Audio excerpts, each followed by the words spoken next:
Olá, tudo bem? Seja bem-vindo ao nosso canal Dialogando Física. Na aula de hoje falaremos sobre associação de resistores. Pegue seu material, se organiza, que a aula já vai começar. Associação de resistores. Nós sabemos que nos circuitos elétricos nós temos vários componentes que o integram, sendo um desses componentes os resistores.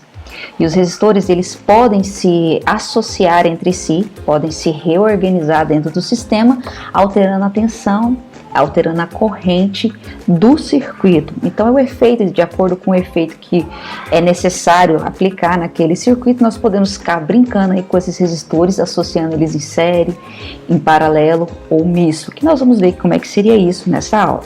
Dentre os resistores que nós temos em nosso cotidiano, o que é mais conhecido, acredito eu, nós temos aqui o primeiro exemplo, a lâmpada, né? E nesse caso uma lâmpada incandescente, onde no interior dela, ela tem um determinado filamento, e esse filamento vai exercer uma resistência ao circuito.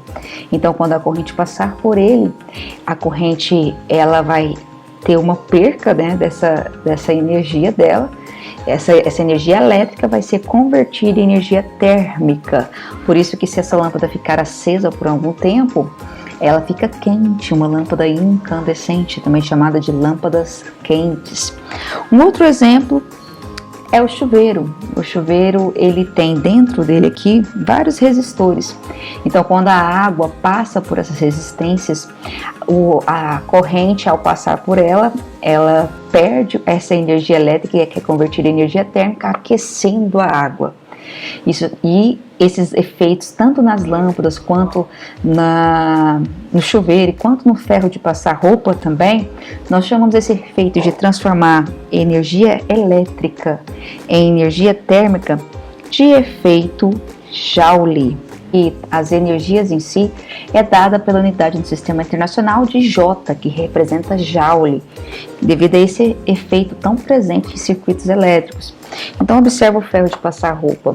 O ferro de passar roupa, para ele funcionar, primeiramente nós ligamos ele a uma DDP, a uma tensão que pode ser de 110 volts ou de 220 volts. Essa é a nossa diferença de potencial. E através dessa DDP surge a corrente elétrica que vai passar pelo circuito que está constituído esse ferro, né, que é toda a constituição desse ferro, e dentro do ferro essa corrente chega, tem encontro aí com resistências que vai fazer com que a corrente varie. A organização das cargas elétricas que compõem a corrente elétrica vão se organizar, e se essa organização for de forma mais rápida, a corrente elétrica vai ser alta. Se a organização dessas cargas, a organização dessas cargas, o movimento ordenado dessas cargas ocorrerem de forma mais lenta, quer dizer que a corrente elétrica vai perdendo aí um pouco dessa energia. E nesse caso, a corrente elétrica, ela perde um pouco dessa energia elétrica dela, porque uma parte da energia que é fornecida ao ferro, ela é dissipada ao meio externo através de energia térmica. Então observa que a maioria dos sistemas eletrônicos que nós temos hoje, a energia que nós carregamos, um celular, a energia que nós fornecemos para ele, nem toda essa energia é utilizada para fazer o aparelho funcionar. Parte dessa energia o aparelho nem utiliza, ele perde para o meio, aquecendo o meio, que é através de uma liberação de calor. Por isso que o seu celular, se ficar muito tempo ligado, você sente ele quente. Ou seja, aquela energia está vindo de onde? Da bateria do celular, por isso que ele descarrega. Quanto mais quente o celular estiver, maior está sendo essa conversão de energia elétrica em energia térmica. Então ele vai ficar pouco tempo funcionando. Do mesmo jeito o chuveiro, se eu quero uma água mais quente, eu tenho que transformar, eu tenho que pegar mais energia elétrica aí para estar dissipando essa energia térmica, eu tenho que aumentar a minha resistência ali. Então observa que todos esses circuitos, eles apresentam aí a função do que nós chamamos de resistores. Então observa o desenho aqui, eu tenho um resistor, e na física nós utilizamos o símbolo que seria isso aqui, né, de resistência, ou nós podemos fazer o próprio desenho como se fosse aquele resistor aqui no fio, né, que é essa parte que nós estamos vendo aqui, ó. Então, se você verificar em um circuito em exercícios, esses dois símbolos, lembra que isso é um resistor.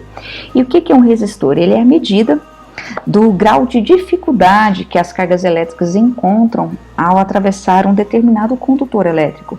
Então, se as cargas elétricas que constituem aí a corrente elétrica passar por um determinado resistor e ela encontrar muita dificuldade de sair de um ponto e chegar no outro, quer dizer que essa resistência é alta. Então, a corrente elétrica ela é oposta à resistência, ela procura o caminho onde tem menor resistência para que ela consiga passar e chegar do outro lado com uma corrente mais elevada. Então, a resistência ela é a dificuldade, o próprio nome dela diz, é a barreira. Então, a corrente elétrica, ela tem partículas que constituem ela, que são as cargas elétricas. Então, se as cargas elétricas tiverem uma dificuldade de se organizar ao passar por aquele resistor, quer dizer que aquela resistência aplicada ali é alta. Então a corrente ela vai ser menor, porque quanto maior for a organização dessas cargas elétricas num fio, passando por um resistor, maior é a corrente. Então qual é a função dos resistores hoje? A função dos resistores, de todos esses exemplos que eu dei para vocês, é simples e exclusivamente transformar energia elétrica em energia térmica. Então, o circuito elétrico ele é formado por dois ou mais elementos de resistências elétricas ômicas. E o que seria resistências elétricas ômicas? Que são resistências que obedecem à lei de Ohms, né? Então, a lei de Ohms ela diz que variando a tensão do circuito e variando a corrente para esses resistores ômicos, a resistência permanece constante. Para entender esse conceito, nós vamos ter que relembrar um pouquinho sobre corrente elétrica. Então, nós temos aqui um desenho, onde eu tenho um condutor elétrico, que pode ser um fio, é como se fosse esse fio aqui, ó. Eu peguei ele e coloquei ele de cá, para que a gente conseguisse ver de uma forma mais íntegra como é que é o movimento ordenado das cargas elétricas pertence à corrente elétrica. Então, o primeiro ponto que a gente tem que entender é que para que a gente consiga quantizar a resistência elétrica, é necessário que haja no circuito um gerador de energia. E quem é o gerador de energia? No nosso circuito aqui em cima, esse símbolo aqui é o símbolo do gerador de energia. Então, olha, o maior polo é chamado de maior potencial elétrico, que é o sinal positivo, e o menor traço aqui representa o menor potencial, que é o sinal negativo. E qual é o sentido convencional da corrente? A corrente sai de que ponto, né? Do negativo, do positivo para o negativo. O sentido convencional da corrente elétrica é na direção, né, do sentido do movimento das cargas elétricas. E antigamente acreditava-se que quem se movia eram as cargas positivas. Então padronizava-se que as cargas positivas liberavam essa energia. Hoje o sentido da corrente elétrica ainda continua do positivo em direção ao negativo, quando a gente olha de forma externa, ou se a gente for olhar dentro do gerador, do negativo para o positivo.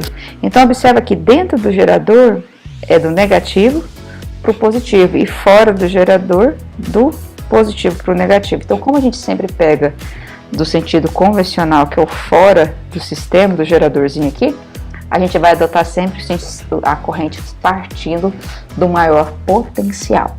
Hoje nós sabemos que não é a carga positiva que se move. Por quê? Porque todas as partículas são constituídas de matéria e toda matéria é constituída de átomos, que são partículas ainda menores que constituem a matéria. Então, se eu for verificar como é constituído um átomo, nós lembramos que um átomo ele é uma partícula bem pequena e ele possui a eletrosfera, e lá dentro da eletrosfera nós temos um núcleo. E dentro desse núcleo existem as cargas positivas, que são os prótons e os nêutrons. E elas estão seguras ali no núcleo pela força nuclear forte. Então os prótons não conseguem desvincular do núcleo, vencer essa força nuclear para sair de lá para transmitir corrente. Não, nós sabemos que a eletrosfera é constituída por camadas. Então os elétrons que estiverem mais afastados no núcleo, nas camadas mais afastadas, a gente chama na camada de valência, na última camada, ele consegue se desvincular. Então, esses elétrons livres que transmitem a corrente elétrica, tá? Temos aqui o desenho de como era visto antigamente, né? Onde dentro do fio, dentro de qualquer condutor de eletricidade, que ao receber energia, lembrando que essa energia aqui, ela provém de uma bateria, de uma pilha, que vai fazer o papel do gerador, que vai gerar a diferença de potencial para surgir a corrente elétrica. Então, apenas quando houver diferença de potencial, cargas positivas e negativas no circuito, é que vai surgir a corrente elétrica, fazendo com que as partículas aí interajam entre si. O negativo procure o positivo e o positivo procure o negativo. Então, observa que a corrente elétrica ela está relacionada à organização, o movimento ordenado dessas cargas elétricas. Se esse movimento aqui das cargas elétricas para se organizarem certinho aqui for muito rápido, a corrente elétrica é alta, ela vai ter uma alta intensidade. Então imagine isso aqui tudo bagunçado. Se elas demorarem para se reorganizar, para se ordenar dentro do fio, quer dizer que a corrente elétrica que vai passar por ali vai ser uma corrente elétrica baixa, com baixa intensidade. E o que faz ela variar? A resistência elétrica. A corrente e a resistência, através de experimentações, os cientistas observaram que elas têm comportamentos antagônicos. Quanto maior é a resistência no circuito, menor é a corrente elétrica que passa por ele. Quanto menor for a resistência elétrica desse resistor, maior é a corrente elétrica. Então é o contrário, quando um estiver alto, o outro será sempre um valor mais baixo. Então observa que é muito simples e muito fácil de entender como é que foi feito esse processo aí. Então como é que eu posso calcular a corrente elétrica? A corrente elétrica, ela depende desses dois fatores, concorda comigo? Ela vai depender da quantidade de cargas elétricas, do movimento ordenado dessas cargas elétricas, né? E vai depender também do tempo de organização dessas cargas. A corrente elétrica, o símbolo dela na física é I.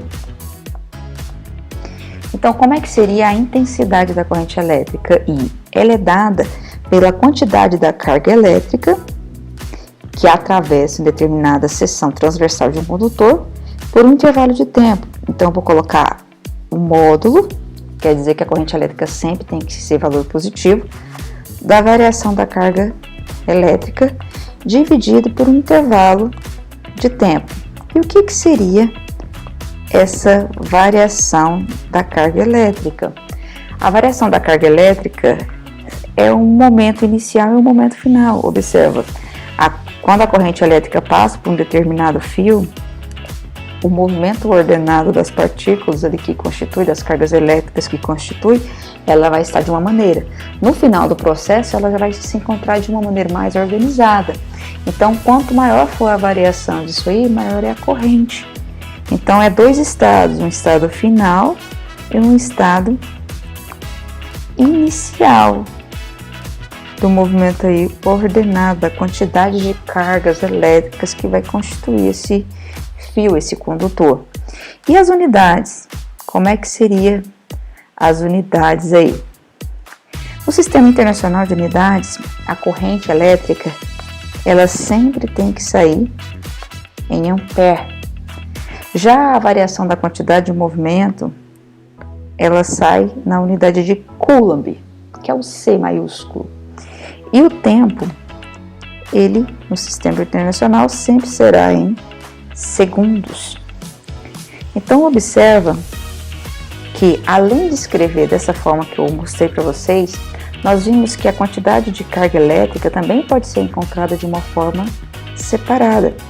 Então, nós vimos que a quantidade de cargas elétricas, ela pode ser encontrada pela forma do Kane, onde o N é o número de elétrons que estão em excesso no condutor e o Q é a carga e o E é a carga elementar. E essa carga elementar, ela pode ser tanto positiva quanto negativa, depende se o corpo está ganhando ou perdendo elétrons. Se um corpo ganha elétrons, ele está ganhando carga negativa, então ele está ficando eletricamente, está sendo eletrizado negativamente. E se ele perder os elétrons, Então, se ele perder os elétrons, ele está perdendo as cargas negativas. Ele, como ele é um corpo neutro, vai prevalecer as cargas positivas sobre esse corpo. E aí adotaria o sinal positivo, tá? Então, a carga elementar ela pode ser positiva ou negativa e vale 1,6 vezes 10 a menos 19. Sabendo disso, olha que legal. Então, eu posso interagir essas duas fórmulas. Se um determinado exercício precisar de interagir com essas duas fórmulas aqui, eu posso criar uma fórmula com a junção dessas duas. E seria módulo, né? E dentro desse módulo eu ia colocar o valor do quê? Que é a fórmula do Kane.